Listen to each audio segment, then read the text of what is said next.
Quando falamos de recozimento, basicamente é um tratamento térmico empregado quando nós desejamos obter uma estrutura de baixa dureza e alta ductilidade. Basicamente são duas coisas que andam juntos, tá? Então, se a dureza diminui, consequentemente a tenacidade aumenta. Se a dureza aumenta, a tenacidade diminui. Então, basicamente, se nós temos ou se queremos algum tipo de elemento metálico que apresente uma baixa dureza e uma alta ductilidade, para que é que vai servir isso? Se a gente vai fazer um processo de usinagem ou conformação mecânica.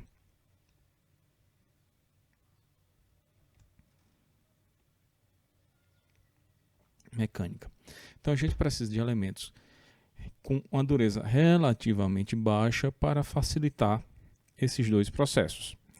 Eventualmente, um determinado material que vai ser utilizado em uma determinada aplicação também precisa ter essa sua dureza controlada. Então, os recozimentos ou os processos de recozimentos, basicamente a gente pode classificar em 5 tipos. Nós temos o recozimento pleno, recozimento para homogeneização, recozimento de grão grosso, recozimento subcrítico e coalescimento ou esferoidização. Vamos ver cada um desses daí.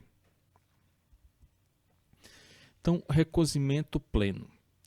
Então, consiste em austenitizar o aço, manter essa condição por um determinado tempo e resfriá-lo lentamente. O que danado é austenitizar? Falei certo.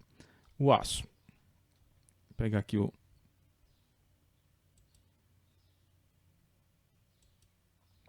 Nós temos aqui essa faixa cinza, que é a faixa de austenitização do aço. Então nós temos aqui que o nosso querido e adorado eutetoide. Nós temos aqui a linha A1, que segue até aqui. Temos aqui a linha A3. Então, a austenitização ou as temperaturas de austenitização são nessa faixa do diagrama ferro-carbono. Então, qual é a ideia? É elevar a temperatura até essa faixa, deixar por um certo período de tempo e, a partir daí, baixar a temperatura gradativamente, normalmente feito dentro do forno. Então, eleva a temperatura, deixa em um determinado tempo e depois começa gradativamente baixar a temperatura. Então, a temperatura de recozimento pleno é de mais de 50 graus, mais ou menos 50 graus Celsius acima da linha A3. Linha A3. Então, mais ou menos 50 graus Celsius para os aços hipoeutetoides, ou seja, os aços que estão com teor de carbono um pouquinho abaixo, 0,7 para baixo. Para os aços hipereutetoide, é 50 graus acima da linha A1. Então, aqui nós temos a linha A1, então aqui fica 50 graus Celsius acima. E aqui só para o caso dos hipoeutetoide, tomando cuidado para não ultrapassar essa linha ACM, que é a linha de transformação da cementita. Então, para esses aços, ter cuidado aqui nessa temperatura de não ultrapassar a linha ACM. Algumas outras observações. Quanto mais baixa for a temperatura de austenização, tanto mais heterogênea será a austenita para o mesmo tempo de tratamento. Quanto mais heterogênea a austenita, maior a possibilidade da formação. Então, quanto mais baixa for a temperatura, tanto mais heterogênea.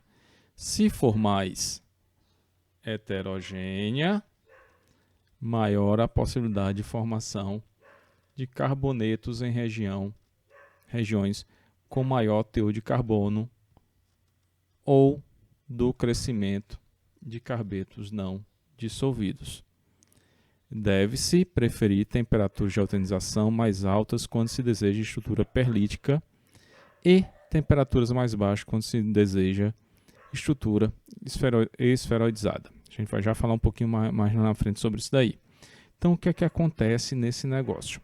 Aqui do lado nós temos curvas de solubilização da perlita em um aço eutetoide. Então, aqui na composição do eutetoide, nós temos essa curva de solubilidade. Então, que danado significa isso? Nós temos aqui temperatura nesse eixo e temos aqui o tempo.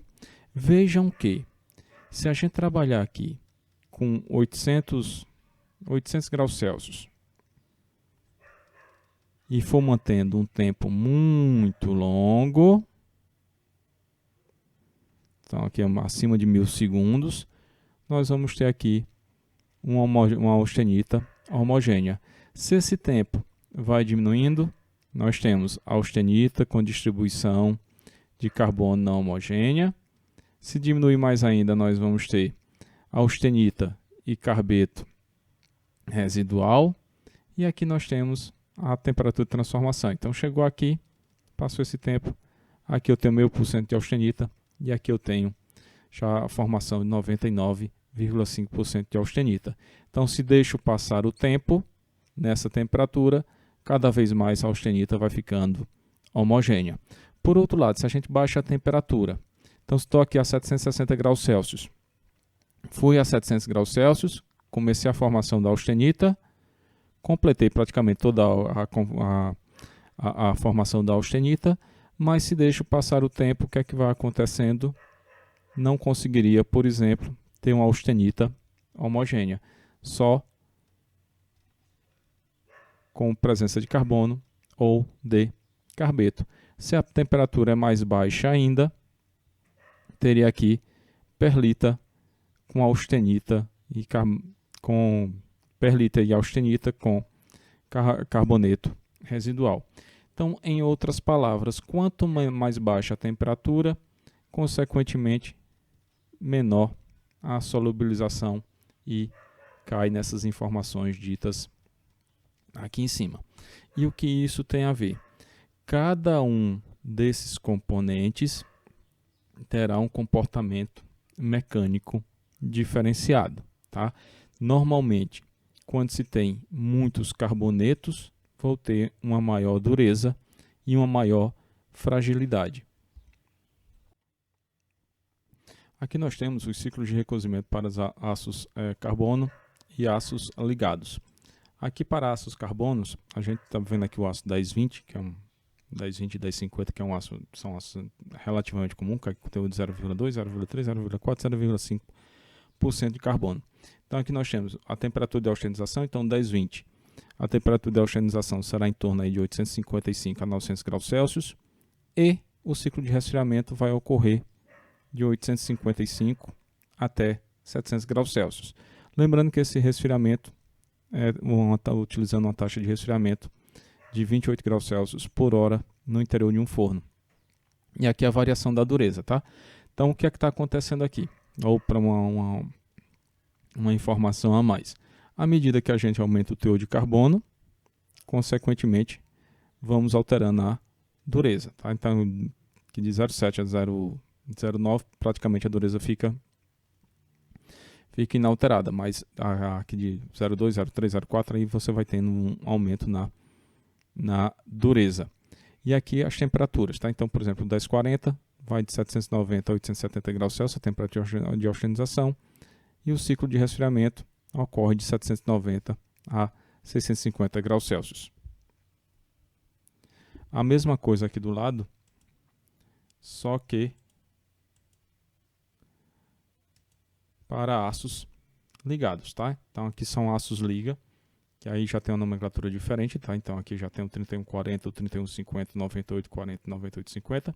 Aqui a temperatura de austenitização e aqui o recozimento.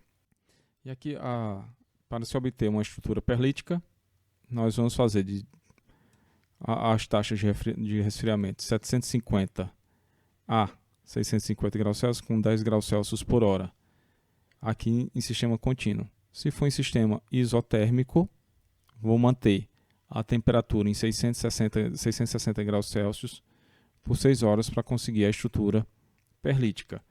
Para se obter uma estrutura esferoidizada, que basicamente a estrutura esferoidizada é que você vai ter uma matriz de ferrita, e dentro dessa ferrita você vai ter centros ou glóbulos de carbonetos. Aí, por exemplo, o 3140, que é esse mesmo daqui de cima, a gente vai ter uma temperatura de oxigenização em 745 graus Celsius. Se for de forma contínua, a gente vai resfriar de 735 a 650, baixando 5 graus Celsius por hora.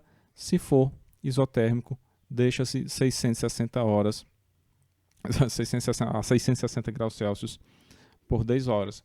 Aí se obtém a estrutura de ferrita mais carbetos esferoidizados. Recozimento para homogenização.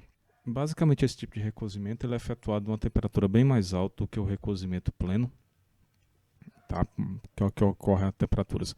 Recozimento pleno, basicamente, ali a 50 graus acima de A1 ou A3. E no caso aqui da homogenização, vai a temperatura entre 1.200 e 1.200 graus Celsius. Basicamente, aplicados aos aços que irão passar para o trabalho a quente. Aí esse trabalho a quente pode ser um forjamento ou laminação. Também é utilizado para homogeneizar a composição química ao longo do lingote fundido e dissolver todos os carbonetos eventualmente presentes. Facilita os processos subsequentes, tá? Outro tipo de processo que vai poder passar, principalmente no caso da deformação plástica. Recozimento de grão grosso é aplicado em situações especiais para aços de baixo teor de carbono e tem por objetivo a obtenção de uma granulometria grosseira de ferrita e perlita. Isso daqui vai facilitar a usinabilidade. O tratamento é realizado entre 950 e 1050 graus Celsius, com tempo superiores a 2 horas e resfriamento lento até 700 graus Celsius. Abaixo dessa temperatura, aí se resfria a qualquer velocidade. Então, em tese, resfria lentamente até 700 graus Celsius e a partir daí pode se resfriar de forma mais rápida. Para aços ligados de baixo carbono, o resfriamento deve ser feito aceleradamente até 620 e 680 em banho de sal fundido ou ar forçado, impedindo a formação de uma estrutura alinhada de ferrita e perlita. Recozimento subcrítico se dá a uma faixa de temperatura abaixo de A1. Tá? Então, aqui está A1, a temperatura do eutetoide. Então, o recozimento subcrítico se dá abaixo dessa faixa A1. É utilizado para recuperar a ductilidade do aço trabalhado a frio ou do aço encruado. Então, o tratamento que é utilizado para fazer ou continuar se fazendo a deformação plástica, como foi visto lá no início quando a gente começou a falar sobre tratamentos térmicos, é o recozimento subcrítico, que é justamente abaixo dessa temperatura, porque aí a gente não vai ter uma transformação de fase, a gente não vai modificar, por exemplo, a gente não vai austenitizar o aço porque a gente está abaixo da temperatura que ocorre essa reação. Então, a temperatura empregada varia entre 600 e 680 graus Celsius, seguida de resfriamento a ar. Para evitar a oxidação, quando for o caso, o resfriamento pode ser feito dentro do próprio forno. As principais transformações são recuperação e recristalização das fases encruadas. Então, seria a reformulação, se é que a gente pode utilizar essa palavra, da microestrutura. Então, seria refazer novos grãos. Então, os grãos aqui estão todos achatados Então, com esse tratamento, a gente recristaliza, modifica a estrutura dos grãos e volta a ter ductilidade. Para graus de deformação pequenos, o aquecimento não produz recristalização. Deformação da ordem de 3 a 15% leva os grãos, após o recozimento, a crescerem bruscamente, podendo superar o tamanho original de grão e diminuindo fortemente a plasticidade do material. Quanto maior for a deformação, menor será o tamanho do grão recristalizado.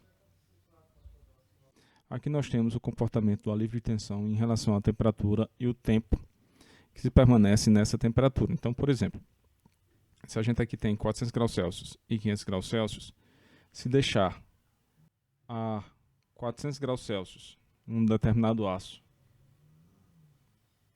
por 6 horas, ele vai ter um percentual de alívio de tensão nessa faixa, a 4 horas nessa daqui e a 1 hora nessa daqui. Ou seja, quanto mais tempo permanecer, significa dizer que há um alívio maior nas tensões. Um alívio maior nas tensões tem-se uma maior ductilidade. Aqui do lado, nós vamos ter o limite de escoamento em função da temperatura. Então, nós temos aqui o limite de escoamento, aqui um aço de baixa liga, aqui um aço austenítico e aqui um aço carbono. Então, o que é que está acontecendo aqui? À medida que se aumenta a temperatura, o que é que acontece com o limite de escoamento? Começa a diminuir. Por fim, em termos de recozimento, nós temos os processos de coalescimento ou esferoidização. Então, basicamente, o aço vai apresentar condição mais dúctil quando sua estrutura é formada de uma matriz ferrítica com esferas de carboneto, que seria a cementita, uniformemente distribuída. Daí a tal da esferoidização. Então, o tratamento para se conseguir esse coalescimento ou esferoidização tem aplicação ampla, como, por exemplo, preparar um aço de baixo e médio teor de carbono para condições intensas de conformação a frio ou aços de teor de carbono elevado ligados, permitindo maior facilidade do processo de usinagem.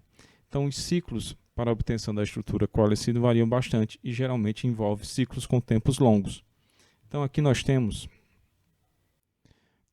aqui, primeiro ciclo, nós temos aqui o tempo 1, tá? Manutenção por um tempo prolongado, a temperatura pouco abaixo da temperatura crítica, 40 horas. Então, a gente eleva a temperatura, vai até próximo da linha 1 e deixa por um tempo muito longo. Então, durante esse tempo muito longo, começa a ter a esferoidização. Um outro processo que se pode ter é aquecimento e resfriamento, alternando entre duas temperaturas, acima e abaixo da temperatura crítica. Então, vai a 25 ou a 50 graus, baixa de 50 graus. Passa um tempo e vai nesse processo até obter. O terceiro ciclo, aquecer acima da temperatura para a dissolução dos carbetos, ou seja, aqui ultrapassa a linha ACM, seguindo de resfriamento rápido para evitar a formação de uma rede de carbonetos, até a temperatura abaixo de A1 e manter nessa temperatura conforme o esquema seguinte. Então, vai até a linha acima da linha ACM, que é de formação da cementita, deixa um tempo e baixa bruscamente e segue, podendo seguir o processo 1 ou o processo 2. E aí a gente tem uma estrutura esferoidizada. Para resumir tudo, a gente pode determinar os tratamentos térmicos. No caso do recozimento, podemos resumir tudo isso nisso daqui. Então, se a gente quer a esferoidização, tem toda essa faixa para se trabalhar. Tá? Então, a gente vai ter essa faixa aqui em torno de mais ou menos 675 graus Celsius até 775 775 graus Celsius, e dentro dessa faixa aqui nós temos a esferoidização.